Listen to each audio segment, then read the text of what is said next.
Basically, if your hand doesn't shake too much, if you are not like that guy, I want to take a video. If you are not that guy, then if you are having a very steady hand, then trust me, you will never need an EIS. Today we are with another video. I'm Simran Sharma, and today we are back with the IZI One 5K action camera. This is the only action camera that comes in a budget of under 10,000 rupees, and this is the box. So whenever you first unbox the camera will be in the waterproof housing, as you can see like there. So this is the waterproof housing over here. To open the housing, there is an icon over here to pull up to open. Simply on the camera side, you have to just pull it up and it will open like this, and gently pull the camera out. This is as good as it is. This is very lightweight, around 70 grams. This weighs 70 grams. And one more thing, before you start using this camera, you need to have a very good memory card. You can buy Strontium Extreme Edition, SanDisk Extreme Edition, or the Samsung Evo Plus series. Because if you are using, even if you are using the Strontium Nitro, you cannot record in 4K 60 FPS. It will tell you that you cannot use in 4K 60 FPS. So this action camera is very good. So first of all, I will go walk you around through the action camera, what setting it has and what other settings you need to take care of. And just simply I will take this wrapper off, and this is it. So pressing the mode button will actually make the camera turn on. So I will show you the accessories later on, but first I will make you go through with all the settings which you need to know about it. Okay, so first of all, you might see there is an option for shake. You can clearly see on the camera this option. There is a camera shake option, which means EIS is turned on, and there is two things, EIS and distortion. These are both different things, but in my opinion, do not use distortion in the camera, because you can take care of distortion in DaVinci Resolve. Later I will show you on the desktop. And if you do not use some features in the camera, then the camera will have less load, which means less heat. Because if you're recording 5K 30 FPS, the heat generation is not that much. But if you're recording 4K 60 FPS with EIS on, then it just heats up above 65 degrees. So this is it. And so this is the first interface you will get. There will be one setting over here, and if you slide the camera, you will get one. This is option for camera mode, and again if you slide left, you will get the video mode. There are only two options. Okay, slide. Okay, so now we will first come to the video part, because this is an action camera. You have definitely bought it for video purpose only. And I'll go to settings. The first is the video resolution.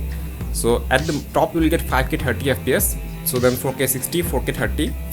To swipe up, just press swipe up, then the next screen will come. 2.7K 60 FPS and 2.7K 30 FPS.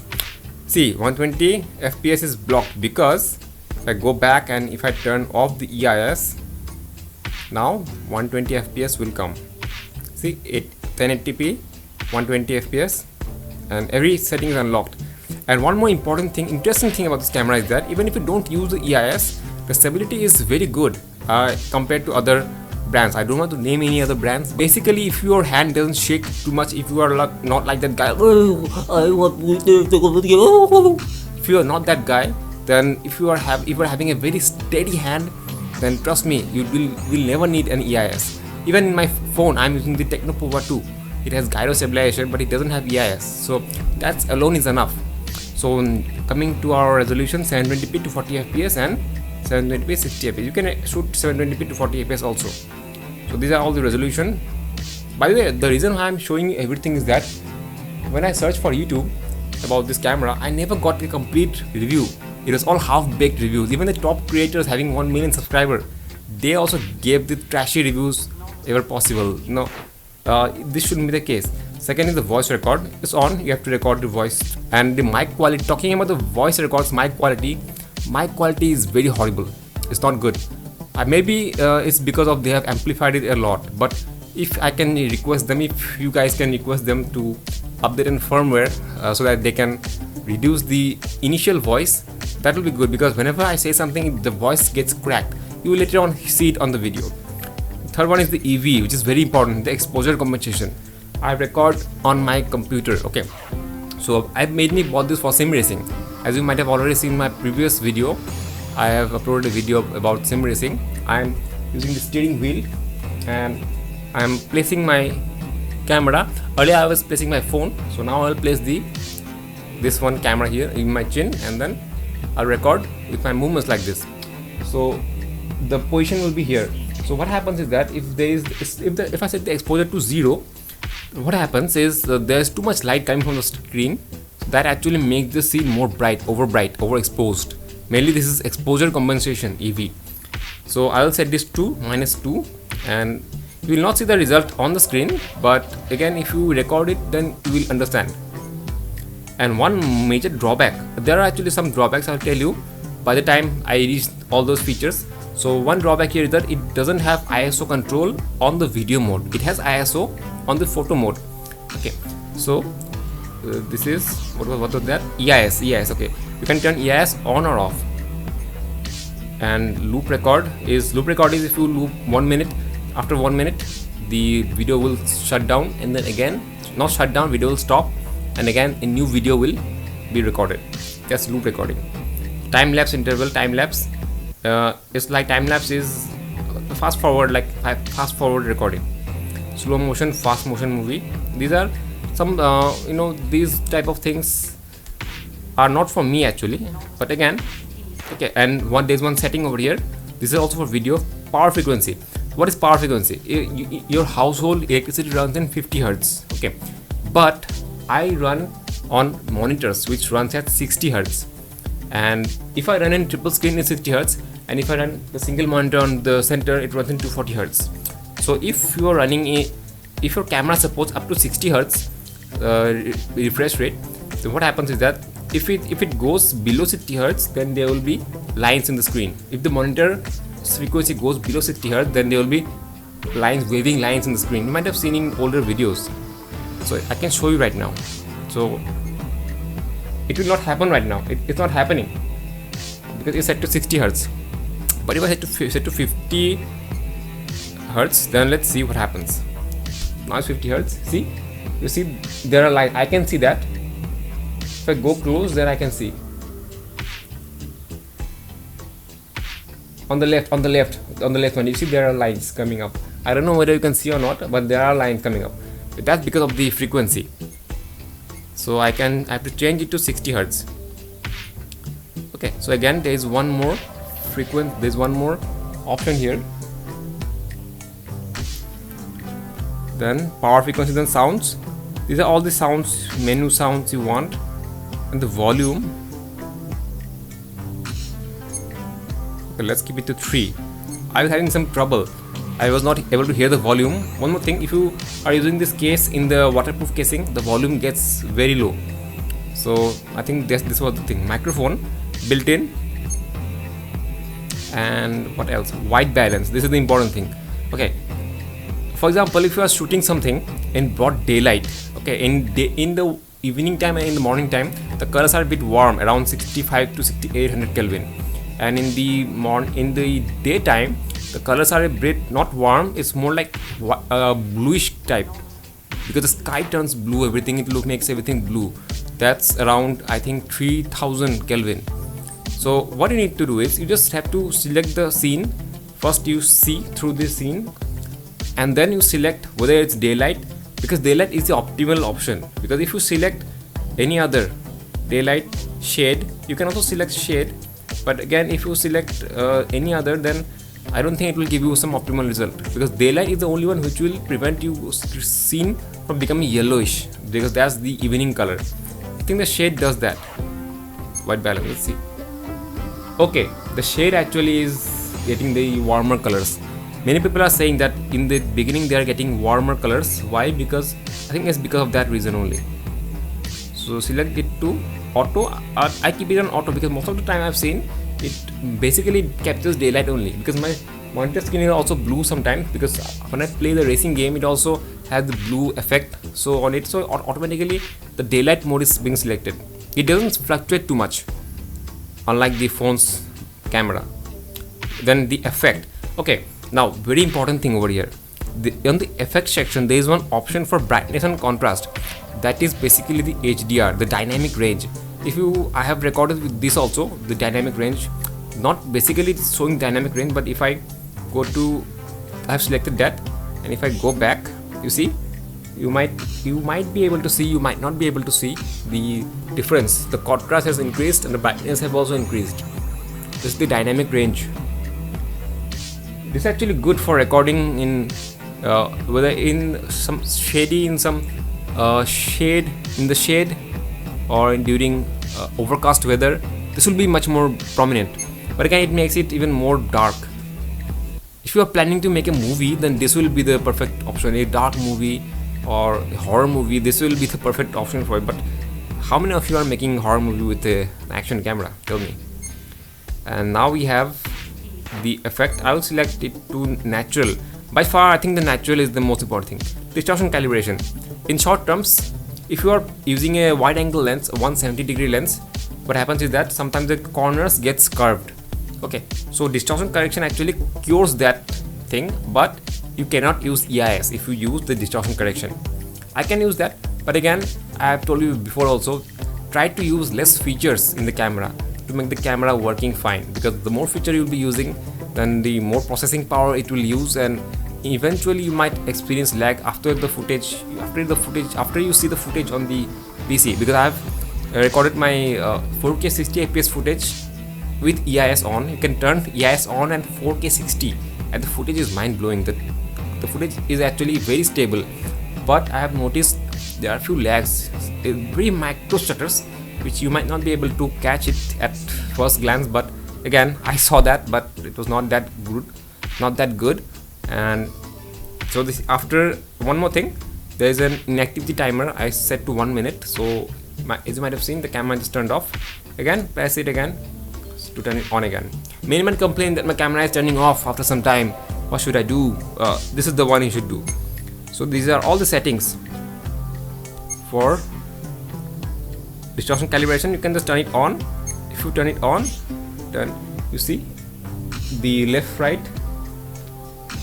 is actually it will actually, this mode will actually help only me and some people who are racing very fast in bikes, which I will not recommend you to do that in real life, because that will also not be good for you, for your health, and also for others' health too. But in my case, if I use the distortion calibration, the speed sensitivity, the speed effect will be much more enhanced.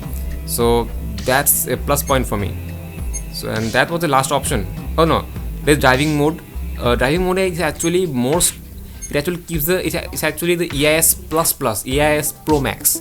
So if you use EIS, that will be good, but the driving mode actually enhances, it actually has some software effect so that the footage is very stable. Even if there is speed bumps, it will be okay. And there's date and time. You can select the date and time. That's an upside down mode. Okay, if I turn it on, the whole thing will be upside down. It's pretty self-explanatory. I'm just showing you the options so that you will have a better idea before buying this camera, whether you should buy it or not. So now come to the camera part. So clicking pictures, see this one has an option for ISO, which is not there on the video. So photo resolution, you can select maximum 48 megapixel. This is, by the way, true 48 megapixel, not some fake claiming that this is 48 megapixel. Sometimes there are cameras only in $100 range. I have seen a lot. Even the 4K is interpolated. They use the term interpolated. You will never understand what it is. Basically, it's upscaled. 1080p is upscaled to 4K. Not even 2K is upscaled. If you upscale 2K to 4K, that's also fine. I would say that's fine. But interpolated means from 1080p to 4K, you will see written 4K, but it's actually 1080p upscaled. So that's kind of scam going on. Beware of that, guys. So minimum is 100 and maximum you can go. ISO is basically the light sensitivity. ISO light sensitivity. Exposure is how much the light is coming in through the aperture. That's the exposure. So light sensitivity, you should keep it to, in photo mode, I think I should keep it to auto, because if you control if you go to again the exposure mode, again you can select up to -2. Okay, 0 to -2. If you are recording under the tube light, I would recommend you to go to minus version, because if it's overexposed, you cannot cure that footage. But if it's underexposed, you can manually overexpose it using the DaVinci Resolve for the video part. For the photo part, Photoshop is already there to help you out. And we'll go back the photo. Time lapse interval photo burst. These are all, I think you guys are smart enough, you will know more. Long exposure, it has long exposure. Let me tell you what it is. For example, let me give you an example of Diwali. So for example, there is a firecracker blasting out. So if you keep the long exposure to 5 seconds, for example, if there is a jerky rotating on the ground, you will all know what jerky is. If you, it actually burns for 5 seconds. If you count to 5 seconds, so set the exposure to 5 seconds, exposure time to 5 seconds, and then shoot the picture at the same moment when it turns to rotate. You will see the effect will actually blow your mind. That's what it is. Basically, it's fireworks mode. Then metering, self-metering, center purpose. This is not that much effective, but again, date stamp is there. Off, I'll keep it off, and that's it. The photo is also good. The photo quality I've seen is very good.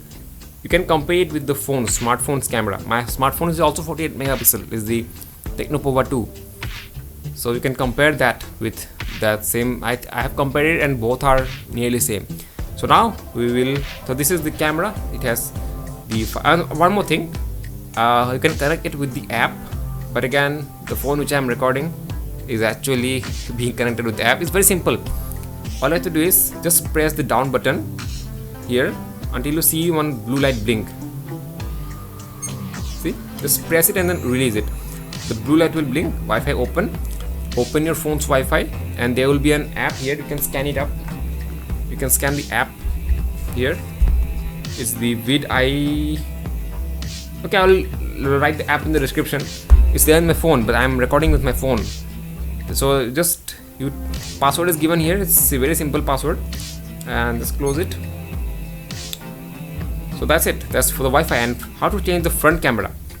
So just long hold the back down button. This will blink, and then this is the front camera.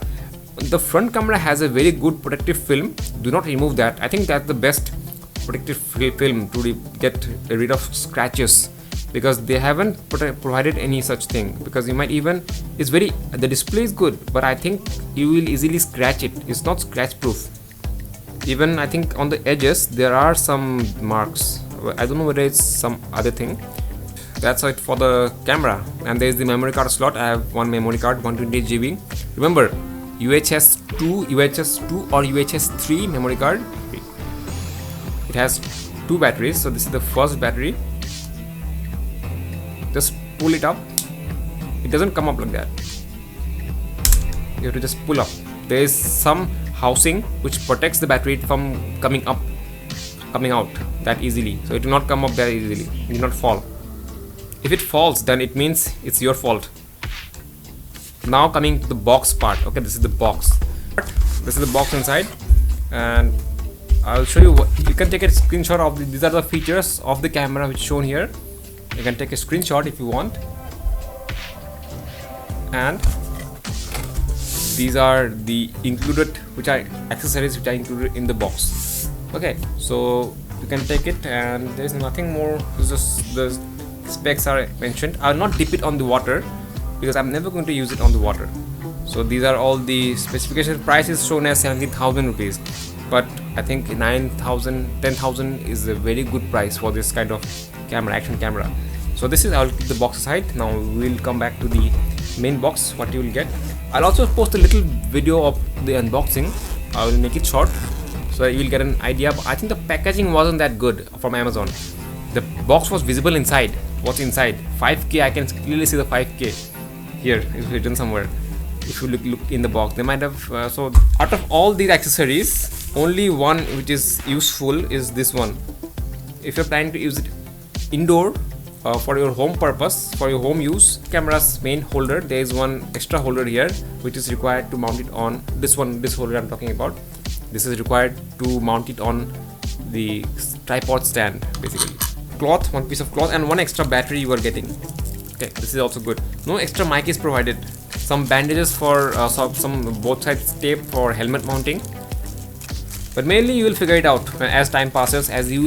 As per your requirement, you will figure it out on your own. You guys are smart enough. You guys are awesome. You can also stick this if you are planning to use it at home. For my sim racing, I'm planning to use the both side tape. over here. Actually, I'm planning to use the bow side tape on top so that I can mount it on under my cap. Stay like that in this position.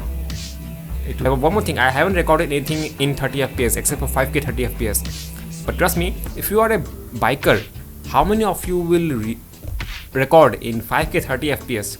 Tell me, let me know in the comment section. Because 60, this is an action camera. 60 action means more frames per second. So 60 is what you will need to get that level of immersion, or else people will not watch, because this is 30 fps. Nobody likes 30 fps on a bike. Even on my PC, I used to record in 60 fps with my phone's camera. So now I will show you some of the footages which I have captured in the whole day, and till then, enjoy the video.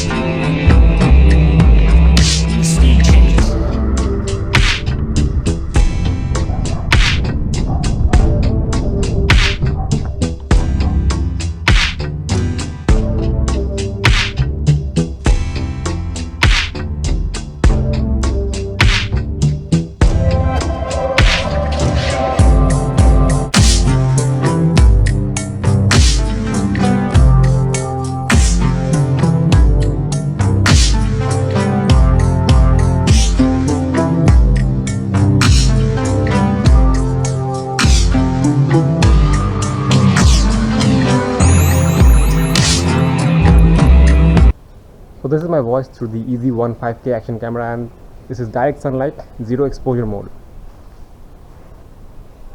So this is direct sunlight -1 exposure mode.